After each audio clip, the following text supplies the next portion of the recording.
Gente, vamos falar de geração Z? A geração Z é aquela geração que está sendo massacrada, chamada de preguiçosa, de inútil, a geração mais inútil da história. Será mesmo que a geração Z é a geração mais inútil da história? Será mesmo que as provocações que a geração Z está fazendo no mercado são as provocações que a gente tem que levar a sério? Será mesmo que as provocações que a geração Z está recebendo dos mais velhos, no caso a gente agora, será mesmo que são justas essas reclamações?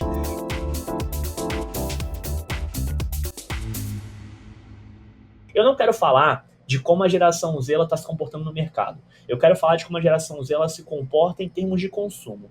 Mas eu quero trazer aqui para vocês alguns dados que apoiam também essa questão do consumo que eu quero trazer aqui nos próximos momentos, beleza? Então eu quero trazer alguns dados que sim, vai falar de mercado de trabalho, vai falar como é que eles estão se comportando, mas eu quero tecer algumas críticas aqui também com vocês, beleza? Então, vamos lá.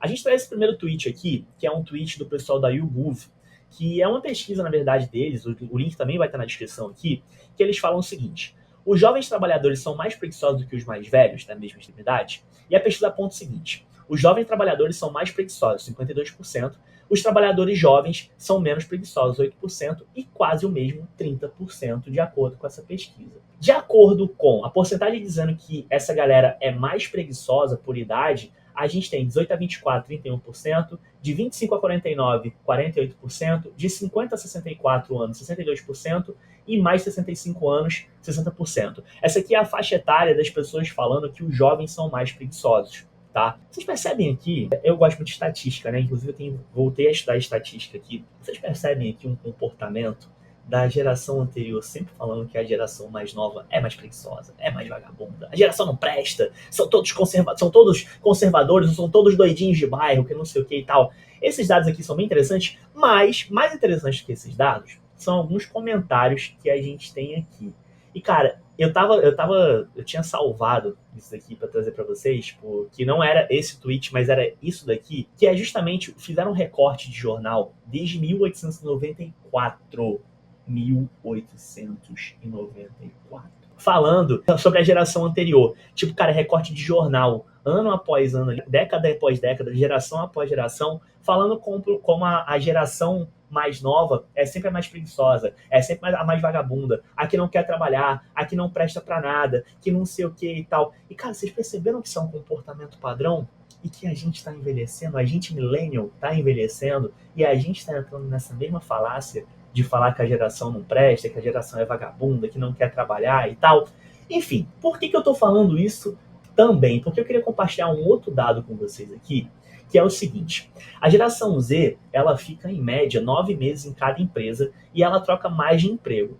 De acordo com os motivos apontados aqui, os profissionais de 18 a 24 anos mudam de trabalho com mais frequência, na contramão de pessoas mais velhas que costumam permanecer na organização por 2 anos. É o que mostra o relatório da GUP. Foi uma matéria aqui de 28 de agosto de 2024 da Sofia, tá? Obviamente é um conteúdo exclusivo para assinantes, eu não tenho todos os dados aqui, mas eu achei interessante porque o Murilo estava num evento essa semana e ele falou que um dos palestrantes trouxe justamente esse dado aqui, falando sobre esse embate geracional nas empresas, que os Gen Z era um cara mais velho falando que os Gen Z são preguiçosos, que não sei o que e tal. Mas por que eu trago isso aqui? Pra gente já começar a falar de consumo. Cara, essa pulada de galho em galho que a geração Z dá ano após ano aí, tipo, no mercado de trabalho, impacta também no consumo. E, cara, é muito importante a gente entender esse movimento futuro, de como que esse consumo ele também está um pouco mais difuso. Ele não é mais uma coisa tão clara. Daqui a pouquinho eu vou falar para vocês sobre a questão de funil, de novos funis, de como é que o funil funciona, como é que não funciona e tal, e vocês vão perceber que esse dado aqui, ele faz um paralelo muito, mas muito grande de como isso funciona, beleza? Então, só para a gente avançar aqui nesse papo, eu queria trazer um outro dado para vocês que eu achei muito interessante, que é o seguinte: as novas gerações, e por consequência a geração Z, elas já gastam maior parte do tempo dela em entretenimento digital no social. Então vamos lá. Essa pesquisa aqui mostrou que, basicamente, os mais jovens, eles ficam, em média, 6 horas online, né? Tipo assim, 6 horas consumindo mídia.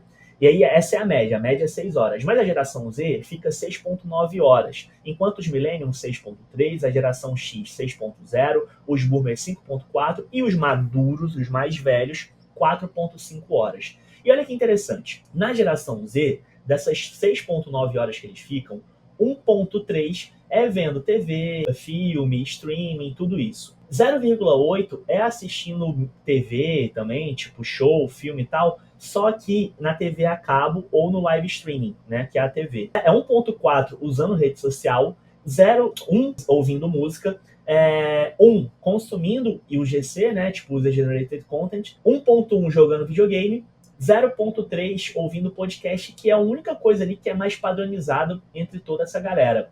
Olha a diferença, e cara, olha como o movimento é engraçado, vocês conseguem ver meu mouse aqui, vocês vão ver. Olha como é um funil inverso à questão do consumo de TV.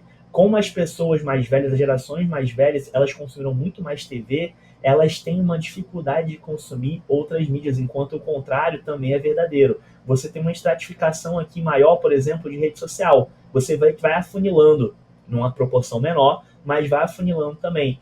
Aqui, na parte de filmes em serviços de streaming e tal, é a única margem que fica meio difusa ali, que é uma coisa que ela não é uma pirâmide perfeita, não é um funil perfeito, na verdade. O termo certo é esse.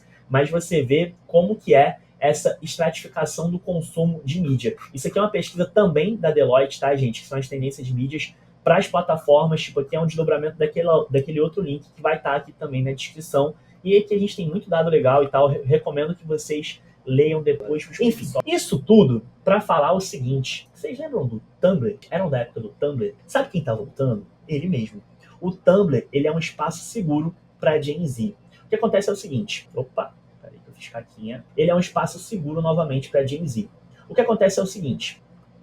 O Tumblr tá de volta. Cansado do Elon Musk, do Zuckerberg, enfim, toda essa galera aí malvadona do Vale do Silício, a geração Z tá migrando de volta pro Tumblr. De vez em quando, alguém diz que o Tumblr é aquela plataforma de mídia social que não vai morrer de maneira alguma, ele acaba ressurgindo. Em 2022, quando o The New Yorker relatou que 48% dos usuários do Tumblr e 61% dos novos cadastrados eram da geração Z, a gente já teve aí um retorno, um espasmo dessa volta do Tumblr. Então tem aqui a matéria da Kylie, no dia 14 de janeiro de 2022, falando como o Tumblr se tornou popular por ser obsoleto. O status da plataforma de mídia social como uma relíquia na internet atraiu usuários pródigos, bem como os novos. E aí, o Business Insider fez uma matéria que saiu agora no dia, para não falar nenhuma besteira com vocês, no dia 1º de abril, com a Amanda Hoover, falando o seguinte: a geração Z representa quase metade dos usuários ativos mensais e 60% dos novos cadastrados. Não é um movimento tão brusco, mas a gente tem que olhar a história por trás do Tumblr para entender um pouco disso. O David Kapper, ele fundou o Tumblr como uma plataforma de microblog em 2007. O site, isso aqui é a história que a própria matéria dá, tá? Tipo, a própria Amanda levanta isso aqui pra gente. O site teve um desempenho popular até ser adquirido pelo Yahoo em 2013 por 1,1 bilhão de dólares. Os usuários gostavam do Tumblr por todos os motivos pelos quais eles não gostavam de outros aplicativos. Ele não era cheio de anúncios, os usuários podiam ser anônimos e ele permitia conteúdo de nudez, coisa que o Yahoo baniu pouco tempo depois. Só que nada disso gritava sobre lucratividade. Se você assistiu já algum outro vídeo nosso, eu falo que o mercado da publicidade na comunicação, ele é o que sustenta, os anúncios são o que sustentam a comunicação no mundo de hoje, no mundo atual, na internet atual. Só que nada disso gritava lucratividade. A controladora do WordPress, a Automatic, adquiriu o Tumblr em 2019, supostamente por apenas 3 milhões de dólares. O Tumblr foi comprado por 1,1 bilhão de dólares em 2013 pelo Yahoo e vendido por aproximadamente 3 milhões de dólares. Tem noção do tamanho desse impacto, o tamanho desse prejuízo que o Yahoo tomou? Enfim, voltando aos dias de hoje, o Tumblr ele se beneficia muito desse caos. Eles relataram um aumento, cara, isso aqui me assustou muito, eu não sabia que tinha rolado esse movimento, eu não acompanhei esse movimento. Mas o Tumblr relatou um aumento de 350% do crescimento de usuários depois que o Brasil baniu o Twitter. Vocês sabiam que as pessoas... Eu achava que as pessoas tinham ido pro Blue Sky, pro Mastodonte, pra tudo isso. Então, cara, as pessoas foram pro Tumblr, mano. Pro Tumblr. Eu nunca usei Tumblr, galera. Eu não era bonitinho, eu não era colírio capricho, então não me pegava muito, eu não tinha estética, eu não tinha aesthetics o suficiente pra ir pro Tumblr. pro Tumblr. E um aumento de 395% em postagens com a tag do banimento do TikTok em janeiro, quando o TikTok ficou brevemente offline para os usuários americanos. As grandes plataformas são inundadas com anúncios, algoritmos, influenciadores e a busca da atenção e as discussões. A Automatic fez algumas mudanças, incluindo uma aba de vídeo e GIF e planos para se juntar ao feedback. Mas o Tumblr permaneceu basicamente o mesmo. Ele falou que o Tumblr poderia capitalizar a monetização das intenções dos usuários em vez da atenção deles, de ter isso por perto, concentrando muito mais no desejo e em como alcançá-los. Isso também é muito animador para a geração Z, que pelo menos uma plataforma não seja totalmente voltada para anúncios. E por que eu estou falando isso tudo? Como a geração Z, ela quebrou o funil de marketing. Todo esse preâmbulo, toda essa parte estrutural de dados e tal, foi para chegar nesse momento.